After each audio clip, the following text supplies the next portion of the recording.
आणि आपले प्रमुख पाहुणे यांचं आम्ही सहर्ष स्वागत करतो. कृपया सर्वांना विनंती आहे की आपले मास्क तोडून घ्यायचे आहेत चेहऱ्यावर. जे आपल्या सरकारने आपल्याला नियम बांधून दिलेले आहेत ते आपण पूर्ण पाळून या ठिकाणी आजचं जे कार्यक्रम आहे या कार्यक्रमाचं कामकाज पुढे चालवणार आहोत. या ठिकाणी आज मी या कार्यक्रमाला सुरुवात करतो. आज या ठिकाणी जनता घरेलू कामगार संघटना आणि बेरोजगार युवा समिती महाराष्ट्र यांच्या वतीने घरगुती कामकाज जे महिला करतात त्यांच्यासाठी काहीतरी नवीन या ठिकाणी ऐकायला मिळणार आहे, पाहायला मिळणार आहे आणि नक्कीच तुम्ही इथून जाताना काहीतरी चांगल्या गोष्टी या ठिकाणून घेऊन जाणार आहात. या कार्यक्रमासाठी आज आपल्या प्रमुख पाहुणे म्हणून या ठिकाणी उपस्थित आहेत. त्यामध्ये श्री प्रभाकर नारकर साहेब, मुंबई जनता दल सेक्युलर याचे अध्यक्ष आहेत. त्यांचा एक जोरदार टाळ्या त्यांना मी विनंती करतो की त्यांनी या ठिकाणी स्थानापन्न व्हायचं आहे. यानंतर प्रमुख पाहुण्यांमध्ये दुसरे श्रीयुत जगदीश पाटणकर सर, युवा संस्थेमध्ये ते कार्यरत आहेत आणि बरीच वर्ष या संस्थेमध्ये कार्यरत आहेत. तसेच पाणी प्रश्नावर त्यांनी मोठा लढा उभारलेला आहे आणि तो अजूनही कार्यरत आहे. मी त्यांनाही विनंती करतो की या ठिकाणी त्यांनी स्थानापन्न व्हायचं आहे. यानंतर सौ अपर्णा दळवी, जनता दल सेक्युलर मुंबईच्या महासचिव आहेत. त्यांनाही मी विनंती करतो की त्यांनी या ठिकाणी स्थानापन्न व्हायचं आहे.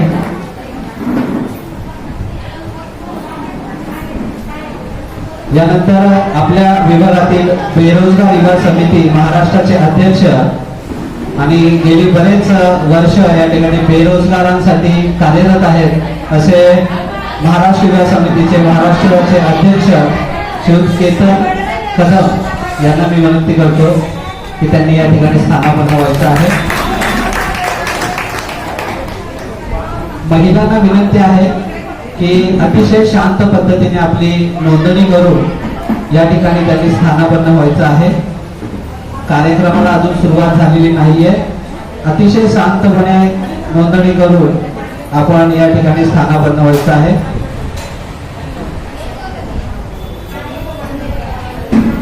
यानंतर जनता घरेलू कामगार संघटनेमध्ये कार्यरत असणाऱ्या आपल्या विभागीय सौ सांची कदम यांनाही मी विनंती करतो की त्यांनी या ठिकाणी स्थानापन्न व्हायचं. एकदा जोरदार टाळ्या.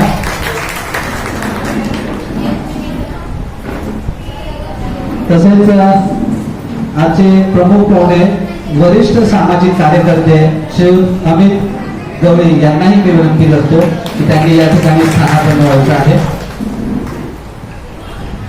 वेळात वेळ काढून या ठिकाणी आपल्या या विभागातील माता भगिनी ताईंसाठी अतिशय मनापासून आपलं अनुभव आणि त्यांचा पुढे भविष्यासाठी काय चांगलं करता येईल या दृष्टीने व्याख्यान देण्यासाठी आपल्यासह या ठिकाणी जे सर्व प्रमुख पाहुणे आलेले आहेत त्यांचं आम्ही आमच्या सर्व माता भगिनींच्या वतीने तसेच स्थानीय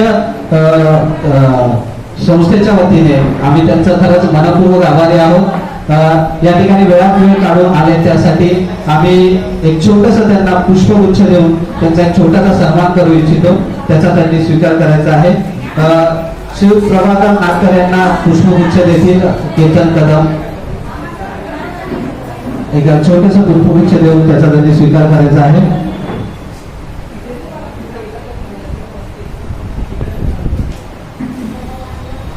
एकदा जोरदार टाळ्या. यानंतर जगदीश पाटणकर यांना एक पुष्पगुच्छ देऊन त्यांचा छोटासा सत्कार करतील आदित्य साळवे, ऍडव्होकेट आदित्य साळवे. एकदा जोरदार टाळ्या. यानंतर जनता दल सेक्युलर मुंबईच्या महासचिव सौ अपर्णा दळवी यांना सौ केतन कदम यांच्या हस्ते एक छोटासा पुष्पगुच्छ देऊन आम्ही त्यांचा एक छोटासा सन्मान करीत आहोत. तो त्याचा त्यांनी स्वीकार करायचा आहे. यानंतर सौ सांची कदम, जनता घरेलू कामगार संघटनेमध्ये ते कार्यरत आहेत. त्यांचाही आम्ही एक छोटंसं पुष्पगुच्छ देऊन सन्मान करीत आहोत आदित्य साळवे, ऍडव्होकेट आदित्य साळवे यांच्या हस्ते त्याचा त्यांनी स्वीकार करायचा आहे. आणि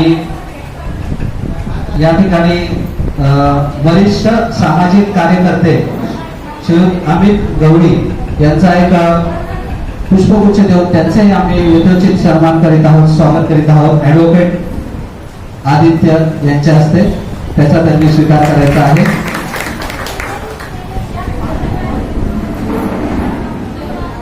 धन्यवाद. पुन्हा एकदा सर्व महिलांना विनंती आहे की आज आपण या ठिकाणी आलेला आहात तर जाताना नक्कीच आपल्या मनामध्ये काहीतरी चांगले विचार आणि नवनवीन संकल्पना असणार आहेत याचा आपण नक्कीच फायदा घ्यायचा आहे. आल्याबद्दल खरंच आपलं मनपूर्वक आभारी आहोत आम्ही. या ठिकाणी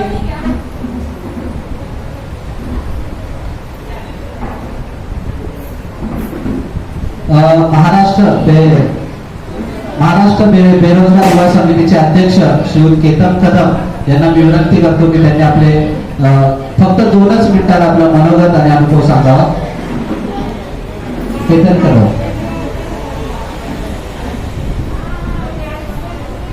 नमस्कार. उगाच तर महिलांना एक रिक्वेस्ट आहे, पहिलं तुम्ही बसून घ्या, नंतर नाव नोंदणी करून घेऊया आपण.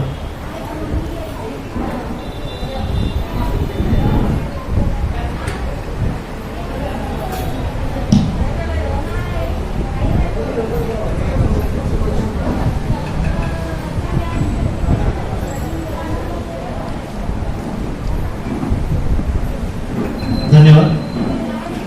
जनता घरेलू कामगार संघटना आणि बेरोजगार युवा समिती महाराष्ट्र यांच्या संयुक्त विद्यमाने हा कार्यक्रम आम्ही करत आहोत.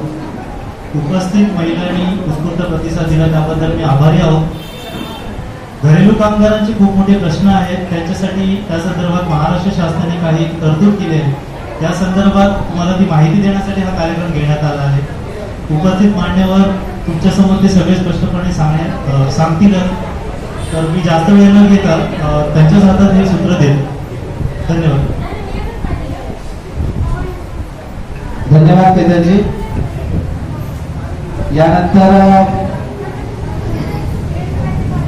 जनता दल सेक्युलर मुंबईच्या महासचिव यांना मी विनंती करतो की त्यांनी आपलं मनोगत व्यक्त करावं 2 मिनिटांमध्ये.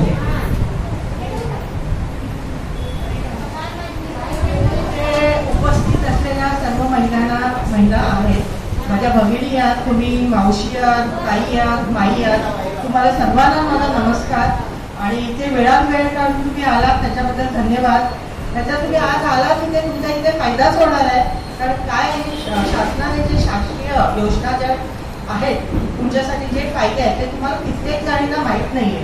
कारण तुम्ही कामं करत राहतात पण तुम्हाला तुमचे फायदे काय आहेत ते माहीत नाही. त्यासाठी तुम्हाला इथे संघटित व्हायचं आहे, लढा द्यायचा आहे. आज तुम्ही कामं करतात पण वयाची 60 उलटली की तुम्हाला काहीच फायदे नाहीत. जसे बाकीचे लोक जे जॉबला जातात वगैरे त्यांना कसं पेन्शन असते, फंड मिळतात, तुम्हाला असं काहीच नाही. तर आपण आपल्यासाठी फंड पण तुम्हाला हे पेन्शन मिळावी म्हणून आपण फाईट करणार आहोत. आणि त्याच्या व्यतिरिक्त पण आपले भरपूर फायदे आहेत. त्यानंतर जे आमचे अध्यक्ष आहेत ते पण तुम्हाला सांगतील. जसं वय 55 झालं की तुम्हाला सन्मान वेतन मिळतं. एकदा म्हणजे 10,000पर्यंत तुम्हाला सन्मान वेतन मिळतं. तुम्हाला इन्शुरन्सचा फायदा आहे. असे बरेच काही फायदे आहेत ते आमचे अध्यक्ष आहेत ते तुम्हाला सांगतील. धन्यवाद. परत एकदा तुम्ही आले.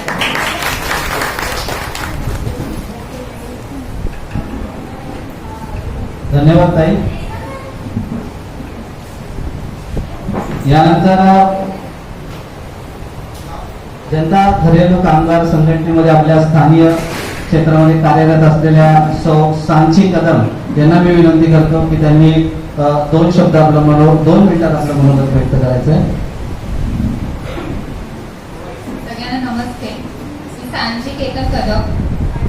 तुमचं सगळ्यांचं इथे खूप आभार आल्याबद्दल, इथे आम्हाला सपोर्ट करण्याबद्दल. इथे आल्यावर तुम्हाला कळेलच की तुमच्यासाठी काय गोष्टी उपयोगी आहेत आणि जे तुम्हाला अजूनपर्यंत कळलेलं नाहीये, जे तुम्हाला हेल्प करण्यासाठी. म्हणजे इन्शुरन्स घ्या. मेन म्हणजे सगळ्यात गोष्ट ह्याच्यावरती बेनिफिट करण्यासाठी हे इन्शुरन्स आहे, जे आपण रेग्युलरली जे मिडल क्लास असतात किंवा हायर क्लास असतात ते घेऊन अफोर्ड करू शकतात. पण आपण नॉर्मली नाही करू शकत, आपण त्याला दुर्लक्ष करतो. बरोबर आहे. ह्याच्यासाठी आपल्याला काय करू शकतो किंवा काय करता येईल हे ह्याच्यात आज सगळीकडे पूर्ण तुम्हाला डिटेल्स सांगण्यात येतील तर तुम्ही खूप लक्षपूर्ण ऐकावं अशी माझी इच्छा आहे. त्यामुळे खूप खूप आभार आहे तुम्ही लोक आला तिथे वेळ दिलात. ऍक्च्युली आज संडे आहे तरी सुद्धा पण खूप खूप वेलकम तुमचं इथे. थँक्यू. धन्यवाद ताई. यानंतर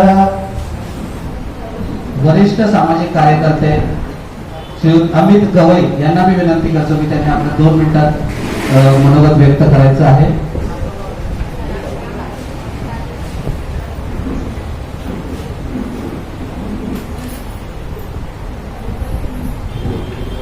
या ठिकाणी उपस्थित सर्व महिला भगिनी त्याचबरोबर सर्वांच्या ठिकाणी स्वागत. या ठिकाणी जनता घरेलू कामगार संघटना आणि बेरोजगार युवा समिती यांच्या माध्यमातून जो हा कार्यक्रमाचं नियोजन केलं आहे त्या कार्यक्रमाला उपस्थित आपल्या सर्वांचे मान्यवरांचे आणि विशेषतः केतन कदम यांचे विशेष आभार. त्यांनी या चारकोप विभागामध्ये अशा ज्या महिला आहेत ज्या हातावर पोट आहे त्यांचा रोजगार जो आहे घरकामाचा आहे आणि घरकाम म्हणून कोणी त्यांना कामगाराची भूमिका देत नाही.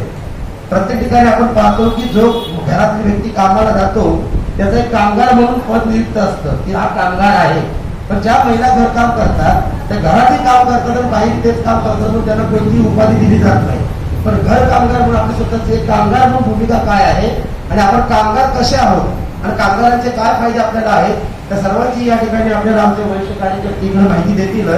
या ठिकाणी आपण ती माहिती पूर्णतः ऐकायची आहे, समजून घ्यायची आहे आणि आपला जर काही पेढी असतील तर लवकरात लवकर आपण या ठिकाणी म्हणजे आपण आपली पेढी देखील मांडायची आहे. त्यामुळे आपल्याला संपूर्ण माहिती निसंकोचपणे आपल्याला ती माहिती पूर्ण मिळेल आणि आपण त्यातून कशा प्रकारे मार्ग काढता येईल आणि आपल्या स्वतःची हक्काची जी लढाई आहे कामगार म्हणून जी लढाई आहे आपण कामगार म्हणून स्वतःला कसं घोषित करू शकतो हे आपण सर्वांनी निश्चित करायचं आहे. या ठिकाणी मी एवढंच बोलतो आणि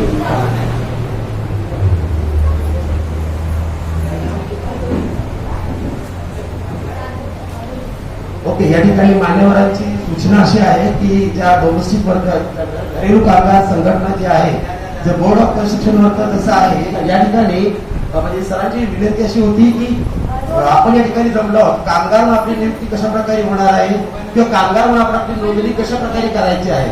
तर जे बोर्ड आहे तर ज्या प्रकारे प्रत्येक ठिकाणी आपण जर शाळेमध्ये जातो तर शाळेमध्ये गेल्यावरती एका शाळेचं स्ट्रक्चर असतं की शिक्षक आहेत किंवा सुपरवायझर आहे, प्रिन्सिपल आहे, असं प्रत्येक एक स्ट्रक्चर जर नेमलं गेलेलं आहे त्या स्ट्रक्चर प्रमाणे घरेलू कामगारांची नोंदणी करण्यासाठी एक मंडळ नेमलेलं आहे. शासनाच्या माध्यमातून एक मंडळ नेमण्यात आलेलं आहे की ज्या मंडळाच्या अधिपत्याखाली घरेलू कामगारांची नोंदणी होते आणि त्या कामगारांना कामगार म्हणून त्यांच्याकडून माहिती दिली जाते आणि कामगार म्हणून त्यांना मिळणाऱ्या ज्या सुखसुविधा आहेत आपल्या सर्वांच्या हातामध्ये पत्रक दिलेलं आहे. त्या पत्रकामध्ये काही गोष्टी नमूद केलेल्या आहेत. त्या संपूर्ण योजनेची माहिती आपल्याला त्या कामगार म्हणून जेव्हा आपली नोंदणी होते ती नोंदणी झाल्यानंतर आपल्याला एक छोटंसं कार्ड मिळतं आणि त्या कार्डच्या माध्यमातून आपल्याला सर्व योजना लागू होतात. योजना लागू होण्यापूर्वी आपण कामगार आहोत हे त्यांना कळलं पाहिजे. पण आपल्याला एक 6 पानाचा फॉर्म असतो तो फॉर्म पूर्ण फिलअप करायचा आहे. फॉर्म फिलअप दरवर्षी तो फॉर्म भरायचा आहे. या ठिकाणी बऱ्याच लोकांचा असं झालेलं आहे की मुंबईमध्ये म्हणा किंवा नवी मुंबईमध्ये म्हणा की महिलांचा प्रश्न असा असतो की आम्ही दरवर्षी 90 रुपयाचं रजिस्ट्रेशन करतो पण आम्हाला त्याचा बेनिफिट काय मिळतो. तर जोपर्यंत आपण तिथे नोंदणी आपली होत नाही तोपर्यंत तुम्ही कामगार आणि लोक शासन दरबारी सिद्ध होत नाही. आम्हाला प्रत्येकाला एक ओळखपत्र दिलं जातं. ते ओळखपत्राची कालमर्यादा जी आहे ती फक्त 1 वर्षाची ठेवलेली आहे. पण दर वर्षाला जाऊन तुम्हाला ती पुनर्नोंदणी करणं गरजेचं आहे. बहुतेक महिला असं करतात की आपल्याला जी 90 रुपयाची पावती असते ती पावती फक्त लॅमिनेशन करून ठेवतात आणि प्रत्येक वेळेस जेव्हा अशी काही मिटिंग असते किंवा अजून कोणी काही सांगायला गेलं तर प्रत्येक ठिकाणची पावती दाखवतात की मी नोंदणी केली होती. पण पावतीवरती किंवा इतर ठिकाणी आपण जे नमूद केलेले घोषणा जे आहे किंवा वाक्य जे आहे ते आपण ऐकलं पाहिजे किंवा वाचलं पाहिजे. त्यामुळे 2 गोष्टी नमूद केलेल्या आहेत. एक तुमची सभासदाची ओळख आणि ओळखाची पावतीचा मर्यादा कालमर्यादा किती आहे ती फक्त 1 वर्षाची असते. जानेवारी 2021 ते डिसेंबर 2021 बस एवढी तुमची मर्यादा. पुन्हा पुढच्या जानेवारीमध्ये स्वतःहून फॉर्म भरणं स्वतःहून पुनर्नोंदणी करणं हे गरजेचं आहे. या ठिकाणी अधिक माहिती जी आहे ते आमचे वरिष्ठ कार्यकर्ते देतील. पण तत्पूर्वी आपण सगळे असे काही नोंदणी केली असतील किंवा जर काही झालेली असेल काही महिलांची नोंदणी तर पुनर्नोंदणी झाली की नाही ते कृपया पडताळून पहा. आणि या ठिकाणी जर कोणाला काही क्वेरी आली तर त्यांचा जर घरेलू कामगार संघटना आपल्या सोबत आहे. या ठिकाणी चारकोपमध्ये विभागात काम करत असताना विविध बुद्धविहार आहेत, विविध सामाजिक काही महिला ठिकाणी बसलेल्या ज्या मला प्रत्यक्ष ओळखतात, तर या चारको मधून गेल्या 82 फॉर्म पण या ठिकाणी पाठवले होते. तर त्या 82 फॉर्म पैकी 72 फॉर्मची फक्त नोंदणी झालेली आहे. बाकी अजून फॉर्म पेंडिंग आहे. झाले किती दिवस?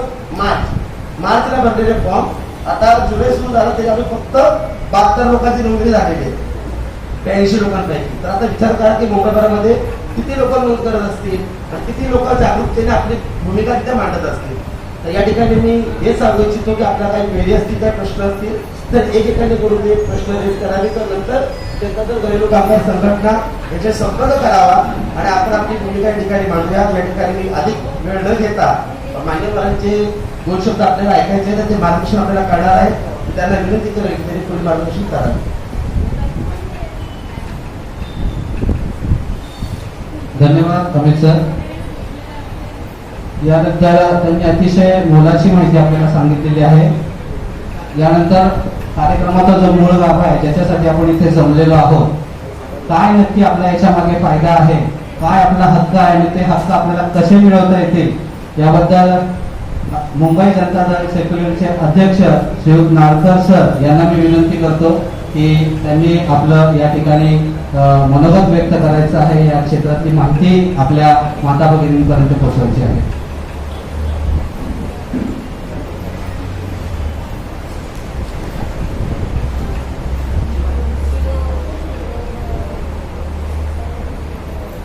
नमस्कार. तुम्ही सगळ्या म्हणजे सुट्टीचा दिवस आहे, परंतु तुम्हाला सुट्टी नसते जवळपास, कारण प्रत्येक दिवशी काम करावं लागतं. सुद्धा वेळात वेळ काढून तुम्ही का आहात. पण आपण संघटित झालो पाहिजे, कारण असा वेळ काढणं, कारण हा वेळ स्वतःसाठी काढणं आहे. हा आतापर्यंत तुम्ही वेळ देता तो इतरांच्या सुद्धा आपण ज्या मालकाच्या घरी किंवा ज्याच्या घरी काम करतो त्याच्या घरातले कार्यक्रम साजरे करतो, त्याच्या घरात काही उपक्रम असेल, ज्याला कुठे मिटिंगला जायचं असेल, त्या घरातली जी मालकीन बाई असते तिला कुठे जायचं असेल तर आपण आपला वेळ तिच्यासाठी देतो आणि सगळं सांभाळून देतो. पण आजचा जो तुम्ही तुमचा वेळ देताय तो तुम्ही तुमच्यासाठी देताय, कारण तर आमच्यासाठी पण नाही. संघटित कोणासाठी व्हायचं आहे तर आपल्यासाठी व्हायचं आहे की आपलेही काही अधिकार आहेत, आपल्यालाही काही माणूस एक नागरिक आहेत ना, या देशाचे नागरिक आहात आणि या नागरिक म्हणून तुम्हाला काही अधिकार मिळाला पाहिजे. तुमच्या नागरिक म्हणून सरकारने तुमची काही काळजी घेतली पाहिजे. आपल्या घटनेमध्ये काही तरतुदी असतात त्याचा लाभ तुम्हाला मिळाला पाहिजे. एक माणूस चांगलं आपल्या जे आपल्या धर्मामध्ये आणि याच्यामध्ये आपण बोलतो की आपला पुनर्जन्म असेल आणि पुढच्या जन्मात काय, असं काही नसतं. आपल्याला जे मिळतं ते या जन्मात मिळतं. त्यामुळे हा जन्म आपला चांगला जगता आला पाहिजे आणि त्याच्यासाठी सरकारने आपल्यासाठी काहीतरी केलं पाहिजे. आणि म्हणून आपण आज इथं जमलो. घरकाम करणाऱ्या महिलांची मुंबईतली संख्या साधारण 2 लाख आहे. म्हणजे एकेकाळी असं म्हटलं जायचं की मुंबईत बंद करायची ताकद कोणात असेल तर ती गिरणी कामगारांमध्ये होती. तो उद्ध्वस्त झाला, त्याच्या गिरण्या बंद झाल्या, त्याच्यामुळे कामगार संपला. पण आज हीच ताकद घरकाम करणाऱ्या महिलांमध्ये आहे. तुम्हाला असं वाटेल की आम्ही एकट्या महिला असतो, आम्ही एकट्या काम करतो, आमची काय ताकद आहे. पण जेव्हा तुम्ही कामावर जाता तेव्हा तुमच्या कामावरची बाई जी मालकी नसते ती तेव्हा ती तिच्या ऑफिसला जाते. तुम्ही ज्या दिवशी सांगता की बाई आज मला यायला जमणार नाही, माझ्या घरी काहीतरी अडचण आहे, तिची अशी धावपळ सुरू होते ना, चल विचारते होते अरे आता मी काय करू, मला काय पाहिजे ना मी काय करू, सगळे अडचण. त्याच्यामुळे ही आपली ताकद आहे की शेवटी सरकार असेल किंवा मालक कधी ऐकतो तो आपली ताकद दाखवली जेव्हा हे मुंबई शहर थांबवायची ताकद तुमच्यात आहे. ती संख्या एवढी प्रचंड आहे, फक्त तुम्ही संघटित नाहीये. पण संघटित काय झालं होतं की तुम्ही सगळ्यांना असं आपल्याला वाटतं की बाबा मी एकटी बाई, मी माझ्या मालकाकडे तासभर 2 तास, अपवादाने तुम्ही 8 तास काम करता. अगदी पूर्ण वेळ एकाच घरी काम करणारा हा अपवाद असतो. जनरली कसं असतं की बाबा तुम्ही 1 तास 2 तास काम एका घरी करायचं, मग परत दुसऱ्याच्या घरी जायचं, मग पुन्हा तिसऱ्याच्या घरी जायचं आणि अशा पद्धतीने विखुरलेल्या कामाचं सुरू कारण मग आम्हाला कामगार म्हणून कसं आम्ही काय ठीक आहे मी काहीतरी काम करतोय त्या पलीकडे. आणि घरकाम करणं हे काही कमी दर्जाचं काम नाही. इंग्लंड अमेरिकेसारखे जे प्रगत देश आहेत तिथं प्रत्येक जण आपापली कामं करतो, तिथं काही असं कामाचं मूल्यमापन नसतं. किंवा घरकाम करणारी व्यक्ती सुद्धा नंतर गाडीत बसते आणि आपल्या घरी जाते किंवा ती सार्वजनिक ठिकाणी त्या मालका बरोबरीनेच वागते. त्यामुळे तुम्ही सुद्धा काही काम करता तिथं काही कमी समजण्याचं किंवा असं याचं कारण नाही. आणि सरकारकडे सुद्धा आपण टाकून सांगितलं पाहिजे की आम्हाला कामगार म्हणून तुम्ही ओळखलं पाहिजे. कारण आम्ही काम करतो म्हणून ह्या मुंबई शहराचा गाडा चालू आहे. जसं ट्रेनमुळे गाडा चालतो तसाच घरकाम करणाऱ्या महिलांमुळे सुद्धा या मुंबईच्या काळात असतो. कारण तुम्ही कामावर नाही गेला तर तुमची बाई कामावर जाणार नाही, तुमचा घरचा मालक जो आहे तो कामावर जाऊ शकणार, अनेक जेल विस्कळीत होत जाईल. त्यामुळे ही ताकद आपण लक्षात घेतली पाहिजे आणि संघटित झालं पाहिजे. कधीतरी सरकारला असं दाखवून दिलं पाहिजे की आम्ही ही मुंबई थांबवू शकतो, घरकाम करणाऱ्या महिला सुद्धा ही मुंबई थांबवू शकतात. असं जेव्हा आपण वातावरण निर्माण करू तेव्हा तुमच्या मागण्या आपोआप मान्य होत जातात. आता सरकारने काय तरतूद केले तर ह्या आताच्या सरकारने पेपर आधी जेव्हा 2011 हे तुमच्या कामाला एक जागतिक मान्यता आहे, तुमच्यासाठी इंटरनॅशनल लेबर ऑर्गनायझेशन ILO ने काही तरतुदी काही केलेल्या आहेत आणि भारत सरकार त्याला बांधील आहे. पण काय होतं की शेवटी आपण असं म्हणतो की बाळ रडल्याशिवाय काही आई त्याच्याकडे लक्ष देत नाही. आहे ना सत्य की बाळ जोपर्यंत रडत नाही तोपर्यंत खेळत नाही, राहू देत, म्हणजे मी माझं काम करते ही भावना असेल तर कुठल्याही घरात असते. तर ते रडायला लागतं आपल्याला. आपण रडल्याशिवाय सरकारलाही दखल घ्यावीशी वाटणार नाही. तर काय 2 लाख महिला करतायत काम, कशाला सरकार स्वतःहून येईल ना तुम्हाला विचारायला की तुमची तुमचे काही प्रश्न आहेत का, तुमच्या काही अडचणी आहेत का. त्याच्यामुळे आपल्याला आरडाओरडा केला पाहिजे. आपण आपलं अस्तित्व आधी दाखवलं पाहिजे. हो आम्ही एक संघटित आहोत, आमची ताकद आहे, आम्ही 2 लाख महिला मुंबईत राहत आहोत आणि आमच्या बळावर यश असतात. त्याच्यामुळे आमचे प्रश्न आहेत त्याची सरकारने दखल घेतली पाहिजे, ते प्रश्न सोडवले पाहिजेत. कायद्यात तरतूद नसेल तर तसे कायदे केले पाहिजेत. आता काय काय लाभ आपल्याला मिळू शकतात, 2-3 आधी उदाहरण सांगेन की तुमच्यासारखी स्थिती ही माथाडी कामगारांची आहे. माथाडी कामगार म्हणजे जे डोक्यावर हमालीचं काम करतात ते काय करतात, काही दुकानात काम करतात. एका दुकानात समजा ट्रक आला, ट्रक भरून कपड्याच्या याच्यामध्ये मोठं समजा रेडीमेड कपड्याचं किंवा कपड्याचं मोठं शोरूम आहे, तर ते गट्टेच्या गट्टे येतात. मग ते उतरवायचं काम करायचं, तिथलं झालं की दुसऱ्याच्या दुकानात जायचं, तिथून तिसऱ्या. तुमच्या कामाचं जसं स्वरूप आहे त्याचं कामाचं स्वरूप वेगळं असेल, पण तुम्हाला जसं तुम्ही एका घरी काम करता, दुसऱ्याच्या घरी करता, तिसऱ्याच्या घरी करता, त्याचमध्ये ते लोक पण काम करतात. मग ते असताना सुद्धा त्यांना 50 वर्षापूर्वी त्यांच्यासाठी कायदा झाला. माथाडी कायदा जो आहे तो 1969 साली म्हणजे 52 वर्ष झाली. 52 वर्षापूर्वी त्यांच्यासाठी कायदा झाला. पण तुमच्यासाठी मात्र कायदा व्हायला जवळजवळ त्याच्यानंतरची 40 वर्ष गेली. कायदेशीर तरतूद महाभारत जागतिक पातळीवरती हा प्रश्न चर्चेत यायला लागला आणि घरकाम करणाऱ्या महिलांची त्या प्रश्नाची चर्चा सुरू झाली. त्यातनं म्हणजे महाराष्ट्र सरकारने एक बोर्ड तयार करायचा निर्णय घेतला. त्या 2011-12 मध्ये बोर्ड स्थापन झालं. त्याच्यानंतर महिलांची नोंदणी व्हायला लागली आणि त्या महिलांना काय काय मिळायला लागलं तर त्यांना ज्यांची वयाची 55 वर्ष पूर्ण झाली त्यांना 10,000 रुपये सन्मान वेतन मिळते. 10,000 रुपये ते परत करायचे नसतात. मग त्या स्त्रीचा जी घरकाम करणारी महिला असते तिला एक सन्मान म्हणून तिला 10,000 रुपये मिळतात. त्यानंतर त्यांच्या पहिल्या 2 मुलांना जे की 4 वर्षात शिकणारी पहिल्या 2 मुलांना दरमहा 100 रुपये. पण आपण किती भरतो, तर आपण वर्षाचे 90 रुपये भरतो. पण मला असं वाटतं की वर्षाच्या दरवर्षी 60 रुपये म्हणजे 30 रुपये जे असतात ते कायमची वर्गणी बरोबर 30 रुपये असते, 90 रुपये पहिल्यांदा आपल्याला भरायला लागतात. दुसऱ्या वर्षी मात्र दरवर्षी मग 60 रुपये भरत राहायचे की जे हे लाभ मिळणारे त्या लाभासाठी ते सरकारला आपण भरायचे असतात.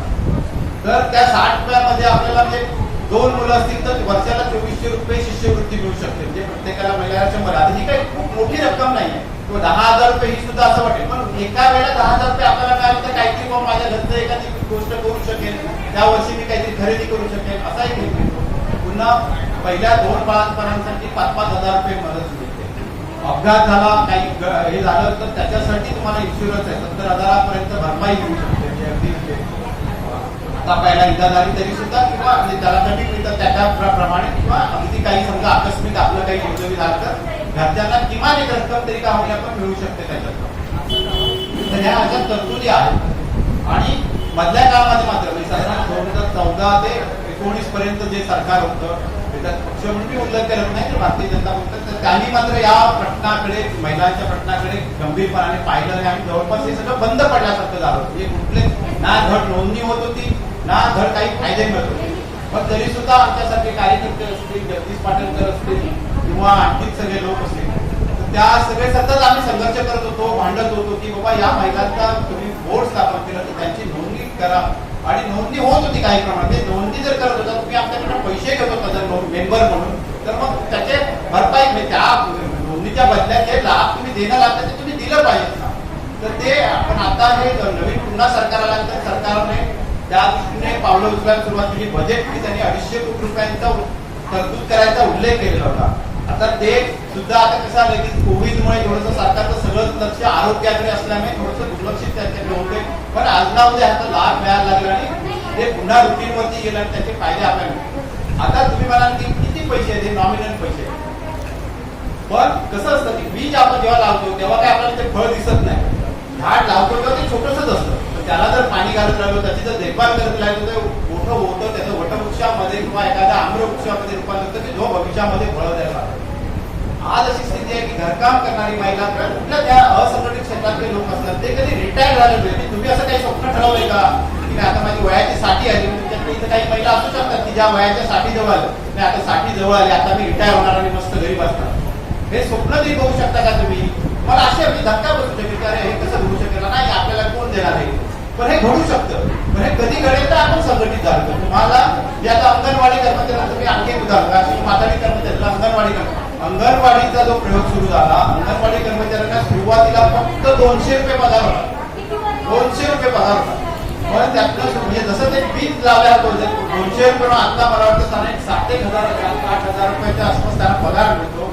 त्या पलीकडे सगळ्यात जाऊन त्यांना ग्रॅज्युएटी मिळाला, तर त्या सुद्धा अशाच अर्धवेळ आहेत, त्या काही सरकारच्या कायम कर्मचारी नाही, पण सरकारने त्या संघटित मात्र आहेत. त्यांचे लढे जर तुम्ही बघा तर 5-10 हजार महिला आधार महिन्यावरती रात्रीच्या मुक्कामाला थांबतात, ते हटत नाही.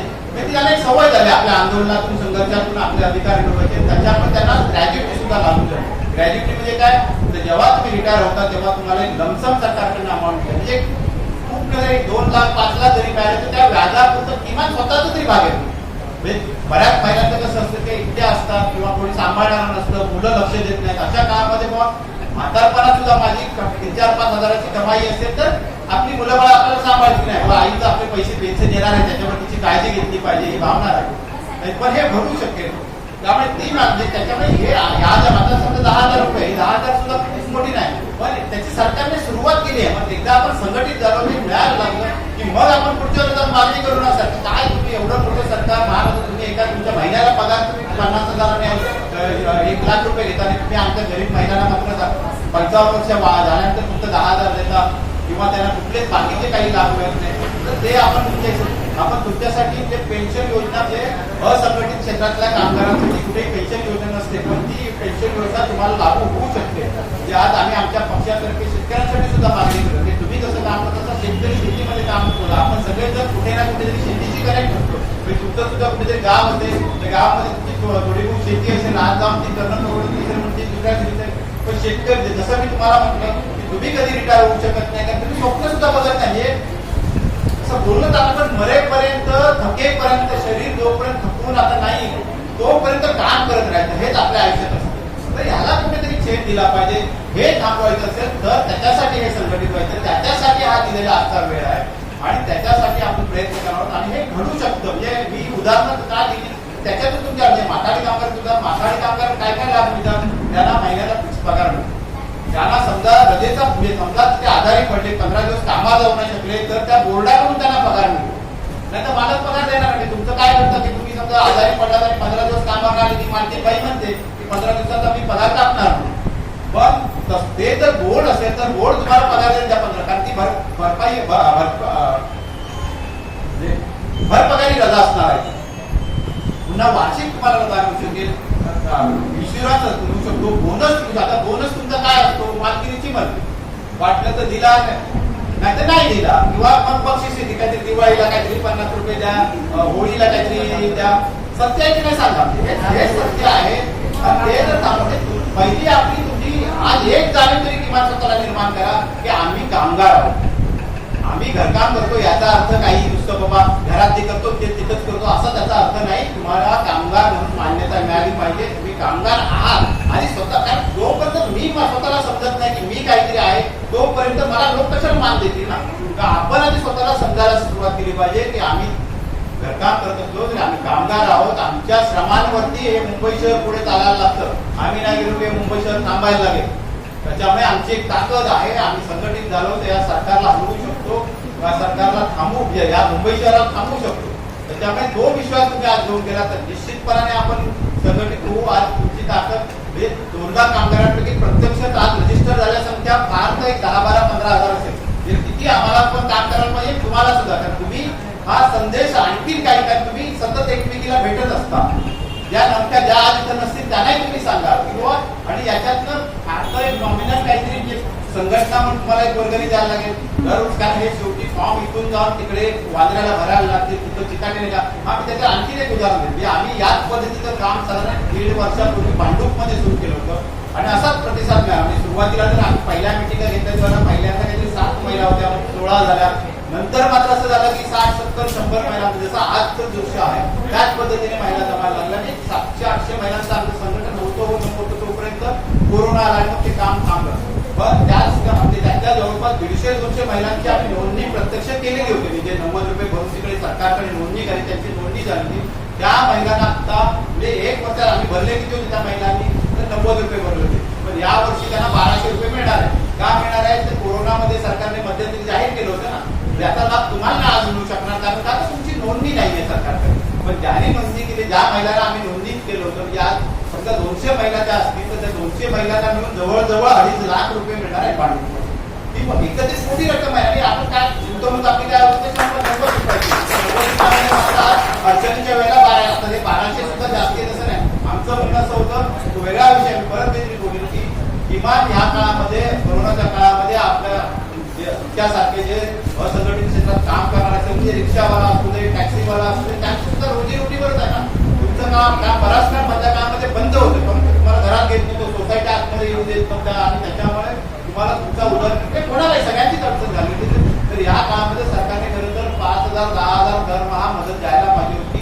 जगात अनेक देशांमध्ये दिली गेली, आपल्याकडे सुद्धा शक्य होतं. म्हणजे आपण हा एक वेगळा विषय, पण या मुंबई महापालिकेने, कारण तुम्ही सुद्धा नागरिक आहात, तुम्ही सुद्धा कर भरता, आपल्याला असं वाटतं ते पण डोक्यातून काढून टाका की टाटा बिर्ला पैसे देत असेल तो टॅक्स भरतो म्हणून चालतंय, असं नसतं. आपण पण टॅक्स देतो. मी साधी माझी सीट हे विकत घेतली तर तिच्यावर टॅक्स असतो. जीएसटी जो आहे तो कुठली वस्तू घ्या काही तुम्ही विकत घेतलं की त्याच्यावर टॅक्स देतात. तो टॅक्स आपल्या टॅक्सची रक्कम ही या पैसेवाल्यांनी जो इन्कम टॅक्स भरला असतो त्याच्यापेक्षा जास्त असते, कारण आपली संख्या जास्त आहे. ज्याची संख्या जास्ती त्याला त्याचा वाटा अधिक मिळाला पाहिजे ना. त्यामुळे सरकारने ठरवलं की ह्या मुंबई महापालिकेमध्ये 80,000 कोटी रुपये पडलेले आहेत ठेवीमध्ये, डिपॉझिटमध्ये. का आपल्याला दिले नाही, कारण आपण मागणी करत नाही, आपण रडत नाही. रडत नाही म्हणजे आरडाओरडा करत नाही. आरडाओरडा केला तर सरकारला तेही भाग पडलं असतं. पण आज काही ना काही म्हणता किमान कारण जे तत्व म्हणून तरी सरकारने स्वीकारलं की बाबा अडचणीच्या काळामध्ये घरकाम करणाऱ्या महिला असेल त्यांना सुद्धा मदत दिली पाहिजे. ते 1200 रुपये मिळाले. ते तुम्हाला येऊ शकतो. ते 1200चे 12,000 कसे करायचे हे संघटित ताकदीवर ठरवत आहेत. पण त्यासाठी आपण संघटित झालं पाहिजे तेच सांगायला आम्ही इथं आलो. आणि हा आजचा जो तुम्ही वेळ देतो तो तुमच्यासाठी देत आहे, तुमच्या भविष्यासाठी देत आहे. अनेक लाख सरकारप्रमाणे हे सरकार आपल्यावर उपकार करत नाही. तुम्ही तुमची आयुष्य देत आहे. लक्षात ठेवा, आम्ही शेतकरी 40 साधारण तो 18 वर्ष काम किंवा 12-14 वर्ष काम सुरू करतात मुलं असताना आणि तो आयुष्यभर 60-70 झाली तरी काम करत राहतो. त्याच्या बळावर या अडचणीच्या काळामध्ये आपल्या भारताला जिवंत कोणी डेव्हलप शेतकऱ्यांनी केलं. तसंच हे मुंबई शहर कोण चालवतं ते तुमच्या शक्तीवर, तुमच्या ताकदीवर, तुमच्या कामावर चालतं. आणि त्याच्यामुळे आपल्याला जर सरकारमध्ये काही मदत देत असेल तर ते उपकार समजायचं कारण नाही. हा आपला हक्क आहे. काय आपल्याला देतं सरकार? तुमच्या शिक्षणावर खर्च करतं. आज जो एक एमबीबीएस डॉक्टर तयार करायला 50 लाख रुपये वगैरे खर्च होतात आणि उत्तम जो काय करतो तो परदेशात जातो. त्याच्यावरती त्या 5 वर्षात सरकार 50 लाख रुपये खर्च करतो आणि उत्तम तो परदेशात जातो. आणि तुमच्यासाठी किती पैसे, कारण आपली मुलं तेवढी शिकतच नाही, त्याच्यामुळे आपल्या मुलांवरचा शिक्षणाचा खर्च किती कमी असतो. मग तो आमचा जो काही वाटा आहे या देशाचे नागरिक म्हणून तो आमचा आम्हाला मिळाला पाहिजे, आमच्यावरती तो खर्च झाला पाहिजे. आणि त्याच्यातून हा आपला अधिकार आहे. आपण काही सरकारकडे भीक मागत नाही. आपण कामगार आहोत.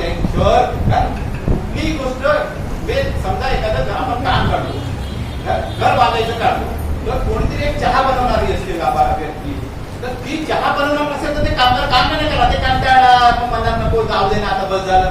पण ते एक यंत्रणा असते ना, ती यंत्रणा चालवते. कोणीतरी मग धान्य घेऊन येतं, कोणीतरी काय आणखी घेऊन येतं, मटेरियल घेऊन येतं, कोणी हप्पाने करतं. पण तो प्रत्येक माणूस काम करतो म्हणून ते घर तयार होतं. तसंच हे मुंबई शहर चालण्यामध्ये तुमचाही वाटा आहे. तुम्ही देश मुंबई शहर नाही तरी काय, मुंबई शहरातून तर लाखो लोकांना, करोडो लोकांना रोजगार मिळतो किंवा भारत सरकारचा 30% इन्कम टॅक्सचा वाटा या मुंबई शहरातून मिळतो. पण तो इन्कम टॅक्सचा वाटा जेव्हा टाटा बिर्ला काम करतात तेव्हा त्यांच्या घरातली कामं तुमच्यासारख्या महिला करतात. म्हणून इकडं चालतं तेव्हा एक आटा मिळतो, तेव्हा तिथं पुढच्या 50 किलोमीटरचा आटा पण मिळतो. तर त्या पद्धतीतला तुम्ही एक या व्यवस्थेतले महत्वाचे घटक आहात हे लक्षात घ्या आणि त्याच्या त्या भावनेतून आपल्याला एकत्रित व्हायचं, एकत्र यायचं आणि आपले हक्क अधिकार मिळवायचे. आज जे मी मगाशी सांगितलं की कोणते कोणते लाभ मिळतात, हे नॉमिनल आहे. मी असं म्हणणार नाही की तेवढ्यावरती भागू शकतो, पण जर आपण त्याच आज माथाडी कामगारांना मुंबई शहरामध्ये घरं मिळू शकतात, म्हणजे त्यांच्यासाठी सरकारने चेंबूर आणि वडाळा येथे 58 एकर जागा देऊन केली आहे, त्यावरती साधारण आता सुरुवातीला 5000 घरं आणि किती 500 स्क्वेअर फुटाचं घर त्यांना 8 लाख रुपयात मिळणार आहे. आज 8 लाख रुपये झोपडं मिळतं का कुठे?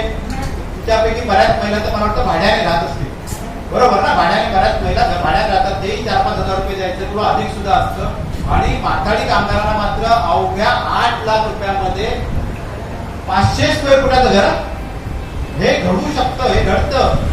आमचा एक नागरी निवारा प्रकल्प आहे की ज्याच्यामध्ये म्हणजे आपण मागितलं पाहिजे या सरकारकडे. या मुंबई शहरामध्ये जमीन आहे, पण जोपर्यंत आम्ही आरडाओरडा करत नाही तोपर्यंत सरकार स्वतःहून कशात देत नाही. त्यापेक्षा ते म्हणेल ना आम्ही 500 स्क्वेअर फुटाचं घर 80 लाखाला विकतो, म्हणजे आज त्याची चेंबूर आणि वडाळामध्ये 500 स्क्वेअर फुटाच्या घराची किंमत किमान कोटीभर रुपये असेल किंवा अधिक असेल, पण ते मिळतं ना, कारण ते संघटित झाले. त्यांनी जे 50 वर्षापूर्वी ते संघटित झाले म्हणून आज त्यांना घर सुद्धा मिळते. बाकीचे लांब जे पगार मिळतो, फिक्स पगार असतो, बोनस मिळतो, ग्रॅज्युटी मिळते, त्यांच्यासाठी हॉस्पिटल आहे. माथाडी कामगारांची संख्या किती असेल मुंबईत? फार तर 1 लाखाच्या आसपास असेल आणि तेही बरेचसे बाहेर गेले, पण त्यांच्यासाठी नव्या मुंबईमध्ये स्वतंत्र हॉस्पिटल तयार झालं, सरकारने केलं.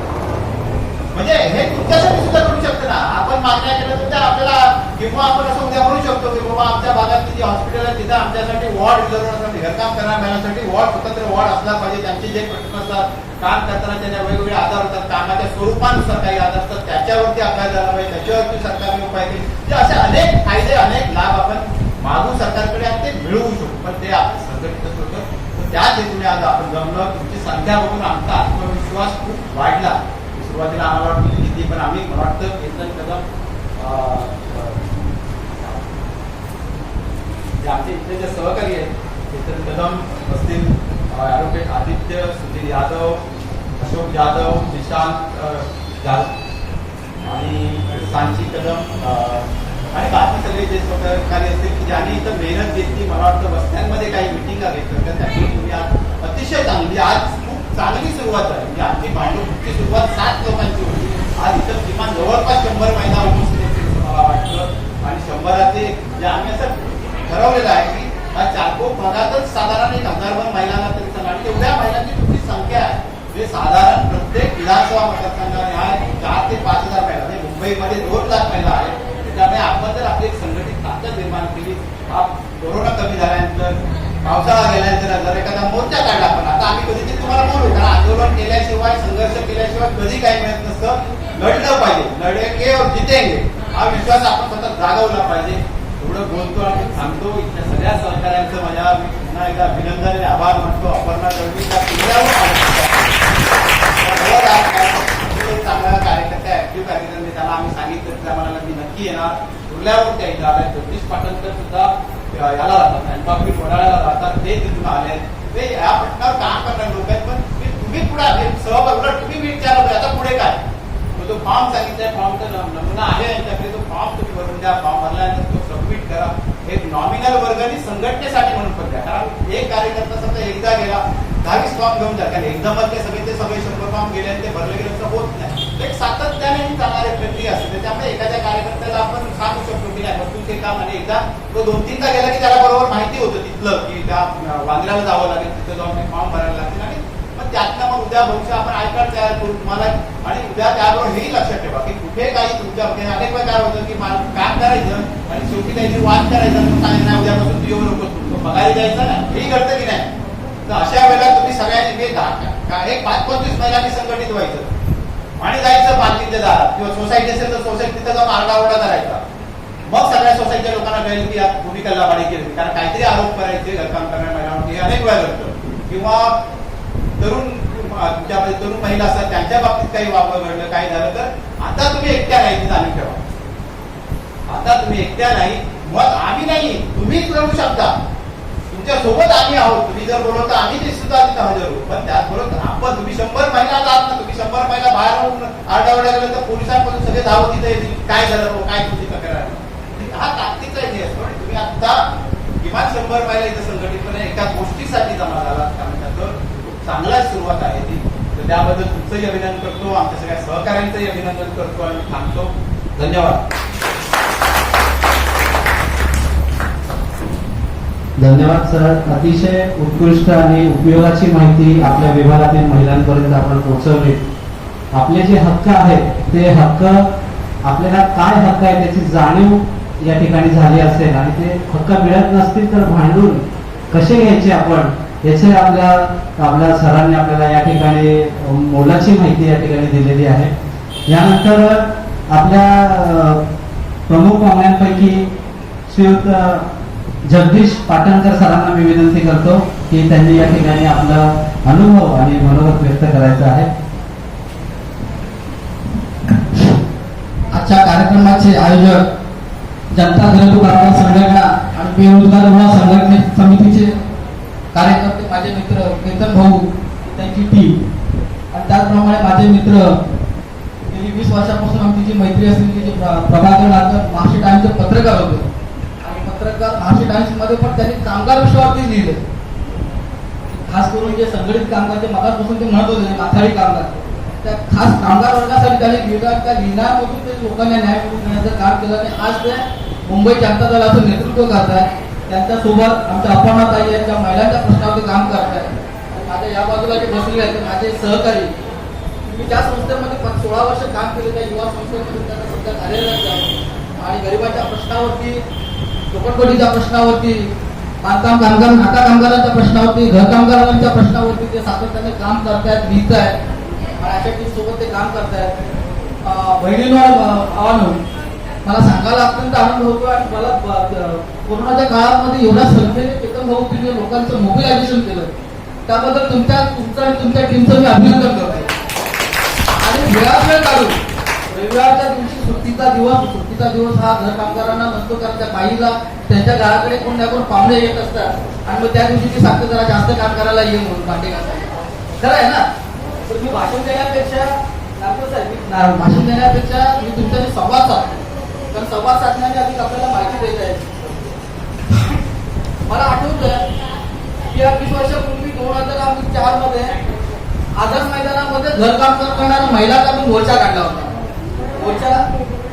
मोर्चाला फार लोक नव्हते, 100-150 लोक होते. आता त्यावेळी काय सांगतात नागरी निवाराचा प्रश्न असेल, घराचा प्रश्न असेल, पाणी प्रश्न असेल, आपल्या मनात येईल त्यावेळी लाखांचे मोर्चे काढले. त्या मोर्चामध्ये आम्ही मोर्चा काढला त्यावेळी कामगार मंत्री म्हणून गणेश नाईक आले होते. ते गणेश नाईक मंत्री म्हणून आले, त्यांनी सरळ विचारलं बोला तुमच्या मागण्या काय, आणि त्यांनी कुणाला विचारलं, बाईला विचारलं, बायकांना विचारलं. तर बायका कोणाकडे पडल्या का आमच्या मागण्या काय, आम्हाला पगार पाहिजे, आम्हाला हे पाहिजे. त्यातली एक जी अशिक्षित बाई होती तिने म्हणाले सर माझी सेटानी कबूतराला 500 रुपयाची चढी घालते पण माझा 100 रुपयाचा पगार वाढवत नाही. खरं आहे का. घरी आलेल्या पाहुण्याला स्विगीवरून 5,000 रुपयाचं जेवण घालतील, त्यांच्या घरात पाळलेल्या कुत्र्याला 10,000 दर महिन्याला घालतील. पण जे त्यांना मदत करणाऱ्या जी महिला आहे, जी आज जी बँकेत कामाला जाते, आज 80,000 रुपये 40,000 रुपये पगार घेते, कुणाच्या भरोशावरती तुम्ही जाता त्याच्यामुळे तुम्ही तिला मदत करता. तिथे जे सामान कपडे धुवायचे असतील, भांडी घासायची असतील, तुमचं घर साफ करायचं असेल, तिला मदत करायची, ज्यावेळी तुम्ही मदत करता त्यावेळी ती कामावर जाते. आणि अशा बाईसाठी किमान वेतन तरी असलं पाहिजे. आज ती किमान वेतनाच्या पलीकडे नारकर साहेब किमान वेतन 15,000च्या आसपास आहे. म्हणजे आज विचार करा तर बँकेच्या बाईला 60,000 रुपये पगार असेल म्हणजे 15×60 4 वेळा तिला किमान वेतन मिळते आणि माझ्या बहिणीला 5,000 रुपये पण मिळत नाही. खरं आहे ना. कारण हे काय मिळत नाही तर कामगार कायद्यामध्ये किमान वेतनाची व्याख्या केलेली आहे. पण कामगार तुम्हाला म्हटलं जातं की ज्याला 8 तास जो काम करतो, आपण 8 तास काम करतो का नाही करत ना. कारण काय माहितीये की आपल्याला 2-2 तासाचं काम मिळतं. आज या मालकाकडे आज या 2 तासात यांच्याकडे काम करणार, आपण 2 तासात त्यांच्याकडे काम करणार, असं आपण दिवसभरामध्ये वेगवेगळ्या मालकांकडे काम करतो. कामगार तुम्हाला म्हटलं जातं की जो 8 तास एकाच मालकाकडे काम करतो, महिन्याचे 30 दिवस भरतो, त्याला कामगार म्हटलं जातं. पण आपण पण मेहनत करतो, त्या मेहनतीला काहीतरी न्याय मिळायला पाहिजे ना. तर असा न्याय मिळण्यासाठी आम्ही त्यावेळी घरेलू कामगार संयुक्त मोर्चा म्हणून आम्ही त्यावेळी संघटना म्हणून बांधली होती आणि पूर्ण महाराष्ट्रातल्या आणि मुंबईतल्या सगळ्या संघटनांचं एकत्रीकरण करून आम्ही त्यावेळी मागणी करत होतो आझाद मैदानामध्ये की या कामगारांसाठी माथाडी कामगारांसारखं बोर्ड असलं पाहिजे. आता बोर्ड असलं पाहिजे म्हणजे काय, तिथे बोर्डामध्ये सरकारी नोंद झाली पाहिजे. त्यावेळी सरकारने कुठलाही डेटा नव्हता की घर कामगार आहेत, कुठल्या सोसायटीमध्ये कोण काम करायला पाहिजे कुठलाच डेटा नव्हता. पण ज्यावेळी सातत्याने या कामगार संघटना मागण्या करू लागल्या त्यावेळी सरकारने 2010 पासून 9 पासून सुरुवात केली आणि 2011ला महाराष्ट्र घरेलू कामगार कल्याणकारी बोर्ड नावाचं स्थापन केलं. आता या बोर्डाचे फायदे काय होते, त्याच्याबद्दल कामगारांना काय मिळत होतं, काहीच मिळत नव्हतं. फक्त आम्ही मोर्चा काढायचो, कामगारांचे युनियनचे आमचे मेंबर व्हायचे, नागपूरला आम्ही मोर्चा काढायचो, पावसामध्ये इकडे आझाद मैदानामध्ये मोर्चा काढायचो आणि नागरिकांचे पत्रकार मित्र होते त्यांना आम्ही बातमी लावायला सांगायचो की त्याच्या पलीकडे जाऊन सरकारने 2011 मध्ये जेव्हा बोर्ड बनवलं त्या बोर्डामध्ये घर कामगार करणाऱ्या महिलांची नोंदणी झाली. म्हणजे काही अंशी तर आपल्याला मिळालं, बाबा बोर्डाचं काहीतरी सर्टिफिकेट मिळालं, बोर्डाचं काहीतरी आयडी मिळालं, जे आतापर्यंत मिळत नव्हतं. 2011 पासून 2014 पर्यंत हे बोर्ड चाललं. बोर्डामध्ये अनेक योजना आल्या, जसं नागपूर साहेबांनी सांगितलं की 55 वर्ष सर्व्हिस ज्यांनी केली आहे, 55 वर्ष ज्यांनी घरकाम सर्व्हिस म्हणता येणार नाही, 55 वर्ष त्यांची पूर्ण झाली अशा लोकांकरिता महिला करता सन्मान कर म्हणून 10,000 रुपये वन टाइम दिले. त्याच्यामध्ये आमचा असा प्रश्न आहे की बाबा 55 वर्ष झाल्यावरती तुम्ही 10,000 देणार का आणि तुम्ही घरकाम केल्यावरती तुम्ही 10,000 देणार का. सरकार निकट रस्त्याचं बांधकाम करताना हजारो करोडो रुपये कमिशन खातं, पण या घरकाम पूर्णासाठी काम करणाऱ्या लोकांसाठी वेगळी जर तरतूद केली तर त्यांना किमान वेतन देईल असं माझ्यासारख्या कार्यकर्त्याची मागणी अपेक्षा पण आहे. त्याचबरोबर नायकर साहेबांनी सांगितलं की या बोर्डामध्ये अनेक कल्याणकारी योजना आहेत. आता कल्याणकारी योजना म्हटलं तर जनश्री विमा योजना आहे. जनश्री विमा योजना तुम्हाला 100 रुपये सरकारची आहे, त्याच्यामध्ये राज्य सरकार भरते, केंद्र सरकार भरते आणि तुम्हाला त्याचा विमा हिस्सा भरावा लागतो. आजच्या या कार्यक्रमासाठी अधिकाधिक महिला येत आहेत म्हणजे काहीतरी लोकांमध्ये अवेअरनेस झालेला आहे, लोकांमध्ये जागृती निर्माण झालेली आहे आणि आपल्या हक्कासाठी आपण निर्माण झालेलं फक्त मागण्यासाठी. तर म्हणून मी आता घोषणा देणार आहे. मी म्हणणार हम सब एक आहे. एक आहे सब म्हणणार. आवाजच येत नाही. आवाज चिकन बिकन काही खाल्लेलं वाटत नाही.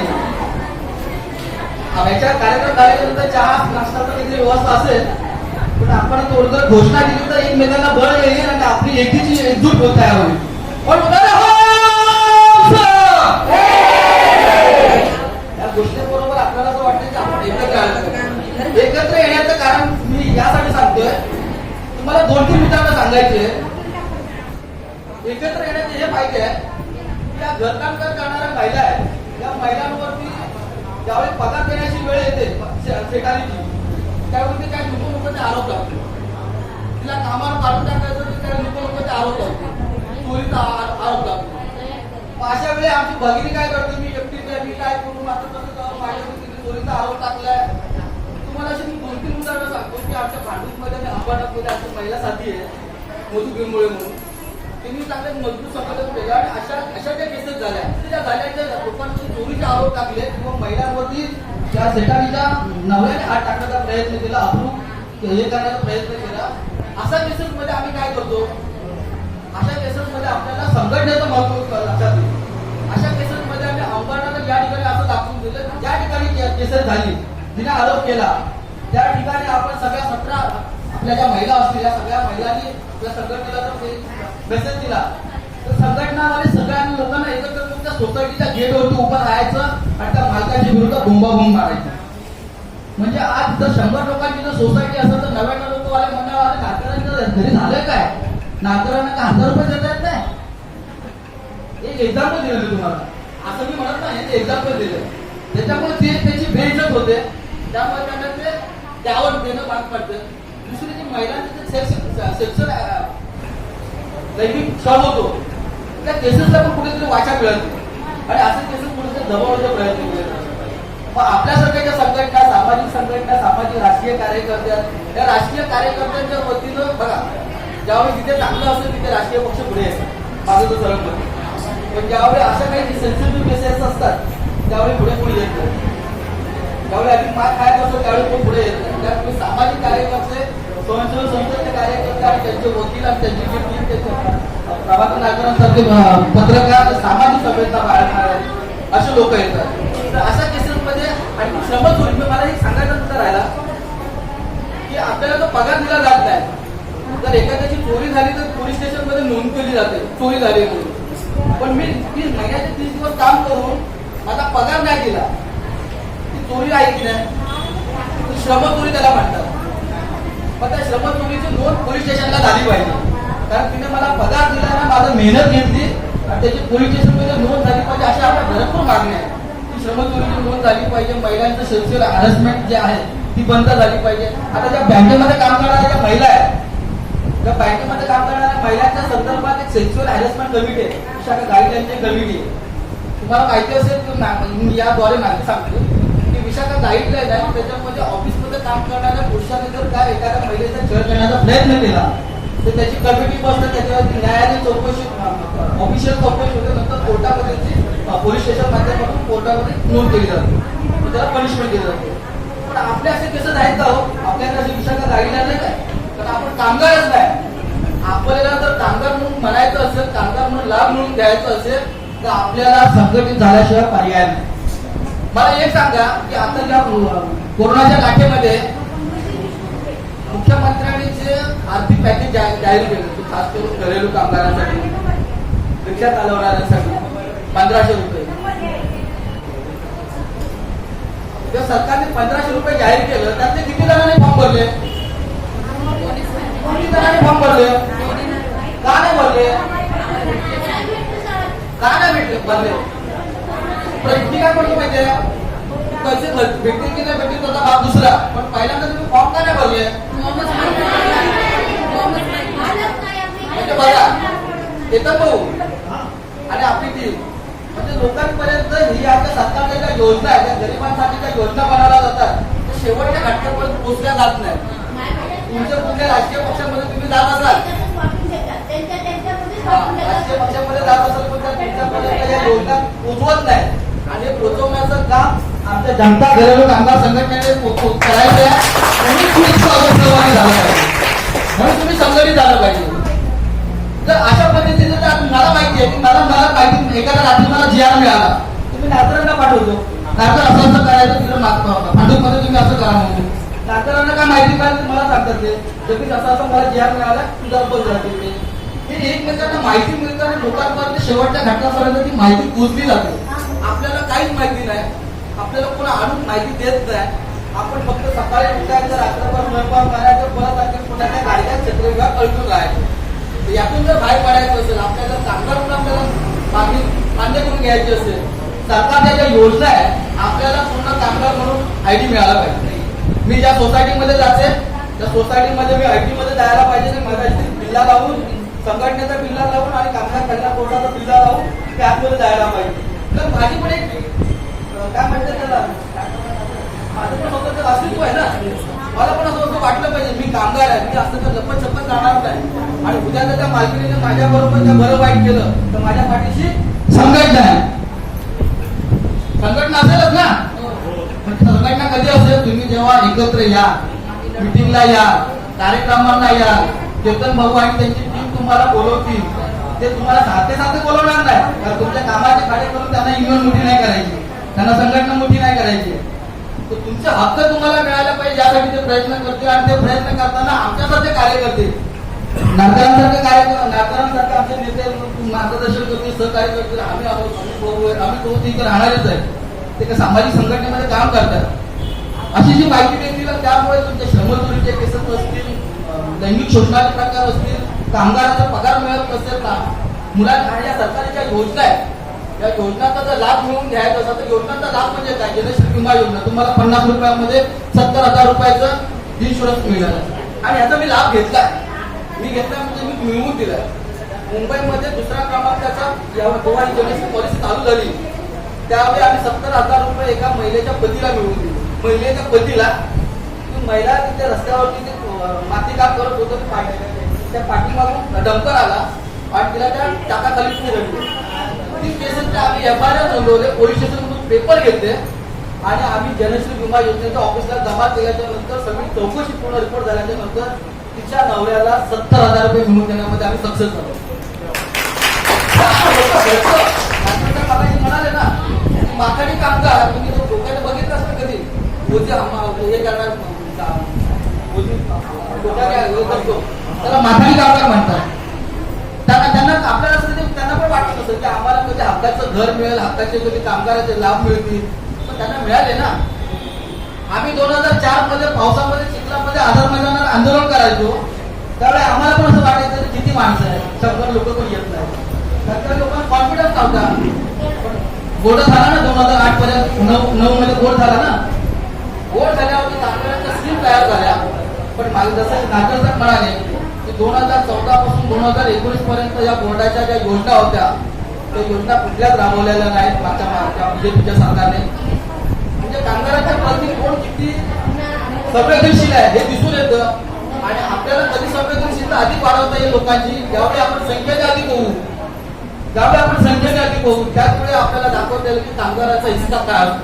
कारण सर मगाशी म्हणाले, मला एकट्याला म्हणाले की जॉर्ज फर्नांडिस त्यावेळी मी कामगारांचं आंदोलन करायचे त्यांची संख्या जास्त होती, रस्ता जाम करायचे. आज जर तुम्ही 150 लोकांचं जर उद्या तर मी असं सर म्हणतो, पण बघा तुम्ही काय बोला आहे उद्याच्या 15 ऑगस्टला या जर तुमच्या ज्या चाकू विभागातील जे 100 महिला आहेत त्या रस्त्यातून उतरून झेंडा वंदनाचा फक्त कार्यक्रम करा फक्त. बघा पोलीस स्टेशन मध्ये तुम्ही नोंद घेताय की नाही. हे असं आम्ही घडवलंय. अंबरनाथ मध्ये आमदार आमचा ऐकत नव्हता. आम्ही 15 ऑगस्टच्या दिवशी 50-60 महिलांना एकत्र करून झेंडा वंदनाचा कार्यक्रम रस्त्यात केला. झेंडा आमचा आहे, देश आमचा आहे. 15 ऑगस्ट आम्ही सकाळच्या वेळात फडकवल्याच्या नंतर आम्ही रस्ता जाम केला. त्यावेळी तिथे आमदार दादा होते, आम्हाला माहिती होतं किसन कथोरे आमदार अंबरनाथ. त्यांना त्यांची गाडी अडवली, त्यांना निवेदन दिलं आमच्या मागण्यांचे तुम्ही लक्ष द्या. लक्ष वेधून घेण्याचे पण अनेक प्रकार आहेत. पण कधी केतन भाऊंच्या पाठीमागे तुम्ही जर सगळे एकत्र राहिलात तर अधिक होईल ना. आज मला तर भरपूर संख्येने दिसत नाही, या संख्येने याच्यापेक्षा अधिक जर संख्येने तुम्ही अजून महिलांना जर एकत्र केला.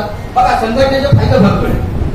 संघटनेशिवाय काय मिळत नाही. एका हाताने काही वाजत नाही, तुम्ही तुमच्या मुलांना सांगता. माझी आई पण मला सांगत नाही. पण ज्यावेळी आम्ही 1 बनले 11 राहू एक म्हणताना 11 जण असं होत होतो त्यावेळी ताकद बनते त्यावेळी कुणाला तरी झुकावं लागतं समोरच्याला. त्यामुळे माझी सगळ्यांना विनंती आहे, माझ्या आईनो, माझ्या बहिणीनो, माझ्या मावशीनो, तुम्ही सगळे एकत्र व्हा. या कामगार बोर्डाला आपण भाग करून त्या आमची नोंदणी करा. तुम्ही जे मगाशी म्हणाला आम्ही बघू द्यावं ही विनंती आहे की कामगार बोर्डाचे जे अर्ज आलेले आहेत नवीन नोंदणीचे ते नोंदणी करण्यामध्ये आम्ही भाऊ केतन भाऊ आणि त्यांची टीम पूर्ण मदत करतील, मी पण मदत करेन. पण त्या पलीकडे जाऊन आपण सरकारने आपल्याला ज्या मागण्या मांडायच्या आहेत त्या आपल्याला किमान वेतन मिळायला पाहिजे. आता आज कसं होतं की नागरिकांच्या घरी मी काम करणं, आपण बहिणीच्या घरी काम करणं, याच्या घरी 1 तास, याच्या घरी अर्धा तास, त्याच्या पगार किती मिळणार ते किमान वेतन पण होत नाही. आणि महागाई तर अशी वाढली आहे की 85 रुपयाला ते गोडं मिळत होतं त्या 160 रुपयाला मिळायला लागलं. म्हणजे पेट्रोल आज 106 रुपये झाले. म्हणजे 2 गोष्टीवर महागाई अधिक वाढल्या तर मला तरी लक्षात आलं. एक पेट्रोल वाढल्याच्यामुळे आणि दुसरं गोडे वाढल्याच्यामुळे. खाण्याचे पदार्थ या 2 गोष्टींमुळे वाढलेले जातात त्याच्यामुळे महागाई वाढते. पण आपले पगार वाढले का हो? तुमच्या सेटाने तर डीए वाढला असेल, बँकेत कामाला करतो तिथं पगार वाढला असेल, त्याला मोदीने डीए वाढवला असेल. तुमचा पगार वाढवला का? हे वाढवायचं असेल, पगार वाढवायचं असेल, किमान वेतन मिळवायचं असेल, कामगार म्हणून आपल्याला लाभ द्यायचा असेल, आपल्याला आयडी म्हणून मिळवायचे असेल आणि आपला स्वाभिमान बुलंद करायचा असेल तर तुम्हाला या युनियनच्या खाली एकत्र यावं लागेल. येणार काय?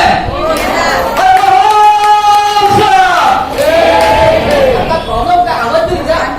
एकत्र एखादा म्हणतात आवाज पण देत नाही, इकडे आवाज कमी होतो. तुम्हाला वाटतं का या युनियन मध्ये सहभागी नाही व्हायचं? तिथं पण मालकी नाही आहे तुमची बाबा. आम्ही तुमच्या काढलेले फोटो पाठवायचे नाही भाऊ. हा त्याच्यामुळे तुम्ही घाबरू नका. फक्त एक फोटो काढताय तर फक्त हे यांच्यासाठी आहे. बाकी तुमच्या मालकीला काय पाठवणार नाही. त्याच्यामुळे तुम्ही आवाज जोरात द्या.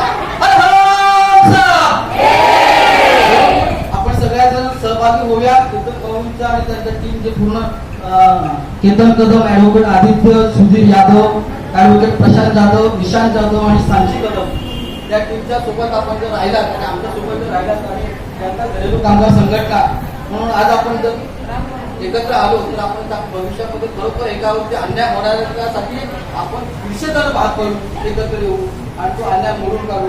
हे सांगण्यासाठी संघटनेचं महत्त्व सांगण्यासाठी मी आज इथे आलो. मला बोलवण्याची संधी नागपूर साहेबांनी आणि केतन म्हणून माझ्या मित्रांनी उपलब्ध करून माझे मित्र त्या मागणी इथे येणार म्हणून ते इथे आले. त्या सगळ्यांचा आभार व्यक्त करताना आपण सगळ्यांनी वेळ काढला त्याबद्दल मी सगळ्यांचे आभार मानतो. आणि असंच आपल्याकडून अपेक्षा व्यक्त करतो की पुढील 15 ऑगस्टचा कार्यक्रम केलं मग नक्की करा. 15 ऑगस्टचा कार्यक्रम नक्की करा. बघा तुम्हाला मी सांगतो तुमची नोट घेतली जाईल. कोरोनाच्या काळामध्ये आपण सामाजिक अंतर ठेवायचं होतं. तुम्ही आता कार्यक्रमामध्ये आपण नंतर बोलायला मास्क लावला की बोलताना मास्क काढला काय बोलता येणार नाही. त्यामुळे ह्या सगळ्या नियमांचं पालन करून आपल्याला आपले हक्क मिळवायचे. लढेंगे जितेंगे. धन्यवाद.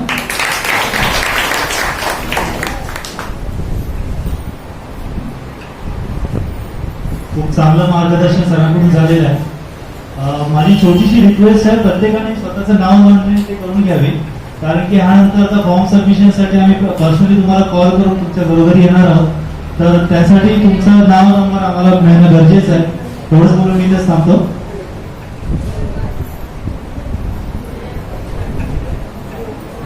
या ठिकाणी सभा संपलेली नाहीये अजून. या ठिकाणी थोडंसं आपण जे आपल्याला सांगितलं, जे मार्गदर्शन केलं त्या मार्गदर्शनाबरोबर शासनाबरोबर आपल्याला एक प्रश्न शासनाला विचारणं फार गरजेचं आहे की नाही. नोंद जसं झाली तरी होईल, पण आज बसून घ्या. दाताला परत तुम्हाला नोंदणीसाठी उठवलं नाही. बसून घ्या सर्वांनी. ज्याची नोंदणी झाली नाही त्यांना परत नोंदणीसाठी दाताला नोंदणी करायची आहे. अरे लढेंगे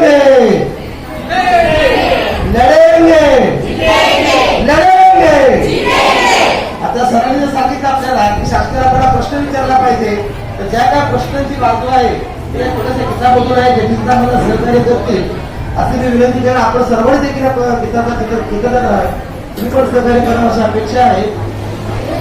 ही आग जाऊ बाजूनी लागली संसारात, ही आग जाऊ बाजूनी लागली संसारा, सवालाचा जबाब दे रे देशाच्या सरकारा, सवालाचा जबाब दे रे देशाच्या सरकारा.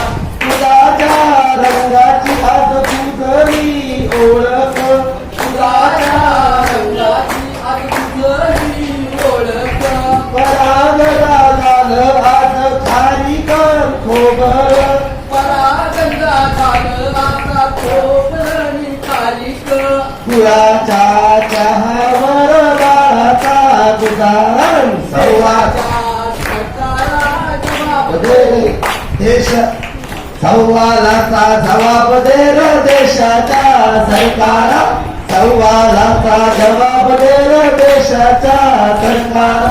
सोन्याची किंमत आज डोळ्यावर तेलाला, सोन्याची किंमत डोळ्यावर तेलाला, खोबरेलाचा थेंब आम्हा मिळना डोईला, कासरेटा वाचून अंधार सोयीला, सव्वालाचा जबाब दे रे देशाच्या सरकारा, सव्वालाचा जबाब दे रे देशाच्या सरकारा. उन्हात भागतो आम्ही पावसात भिजतो, उन्हात भागतो आम्ही पावसात भिजतो, थंडीचा तडाखा आम्ही उघड्यानं शोषितो, आम्हालाच अजून कार्य मिळना निवारा, देशाच्या सव्वालाचा जबाब दे सरकारा, सव्वालाचा जबाब दे रे देशाच्या सरकार. अशा अनेक मागण्या आपल्याला घेऊन त्या विनंतीच्या माध्यमातून पुढे जायचे आहे. आणि असे अनेक प्रश्न आपल्याला सरकारला विचारायचे आहेत. सरकारकडून आपण त्यांना ऑथराईज करायचं आहे आणि त्या ऑडिटर आहेत आपल्याबरोबर, आपण त्याचे ऑडिटर बनायचं आहे आणि आपल्याला त्याच्याकडून या सर्व प्रश्नांची उत्तरं घ्यायची आहेत. त्या ठिकाणी मी थांबतो आणि संपूर्ण टीमचा आणि आपल्या सर्वांचा मी आभार व्यक्त करतो. या ठिकाणी बोललो. धन्यवाद सर. या ठिकाणी वेळात वेळ काढून हे सर्व पाहुणे मंडळी या ठिकाणी आपल्याकडे आली त्याबद्दल संपूर्ण आमच्या स्थानीय कार्यकारिणीच्या वतीने आम्ही मनपूर्वक आभारी आहोत. तसेच मी थोडंसं आम्हाला वाईट वाटलं की या ठिकाणी खुर्च्या कमी पडल्या. काही महिला मंडळांनी या ठिकाणी उभं राहून किंवा खाली जमिनीवर बसून कार्यक्रम पाहिला आणि त्याबद्दल आम्ही खरंच मनपूर्वक आपली क्षमा मागतो. पुढच्या वेळा आम्ही नक्की या ठिकाणी ही तरतूद करू कारण की आमची अपेक्षा एवढ्या मोठ्या संख्येने आम्हाला तुम्ही सहभाग हे देताल उत्स्फूर्तपणे सहभाग देताल अशी नव्हती. त्याबद्दल खरंच आपण सर्वजण या ठिकाणी आला त्याबद्दल आपल्या सर्वांचं मनपूर्वक आभार. तसेच या कार्यक्रम ज्यांच्या प्रेरणेतून झाला आणि हा कार्यक्रम पार पडला ते याचे ऍडव्होकेट आदित्य सावे यांना मी विनंती करतो की त्यांनी आपलं मनोगत व्यक्त करून सर्वांचे आभार प्रदर्शन करावे.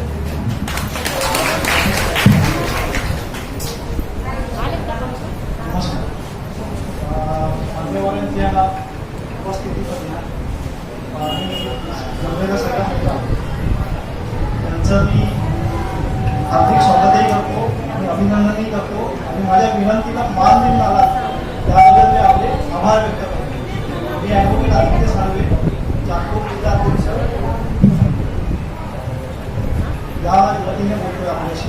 आपल्याला कुठलीही अडचण काही असेल तर बिनधास्तपणे येऊन माझ्याशी संपर्क साधावा हीच आपल्याला विनंती करतो.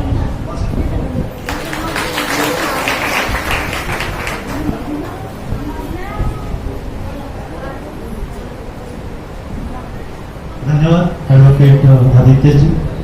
एक छोटीशी सूचना आली आहे. ज्यांच्या घरात 8वी 9वी 10वीचे स्टुडंट्स आहेत म्हणजे विद्यार्थी आहेत त्यांच्यासाठी MSc कोर्सेससाठी 1000 रुपये कमी किमतीमध्ये गव्हर्नमेंटने ती उपाययोजना केलेली आहे. त्या संदर्भात तुम्हाला काही माहिती असल्यास आम्हाला कळवलं आम्ही त्या संदर्भात तुम्हाला सविस्तर माहिती देऊ. ठीक आहे. आणि हा कार्यक्रम संपला इथेच मी जाहीर करतो. अल्प उपहार ठेवलेला आहे आणि त्याची कृपया भेटून घ्यावी. थँक्यू. धन्यवाद.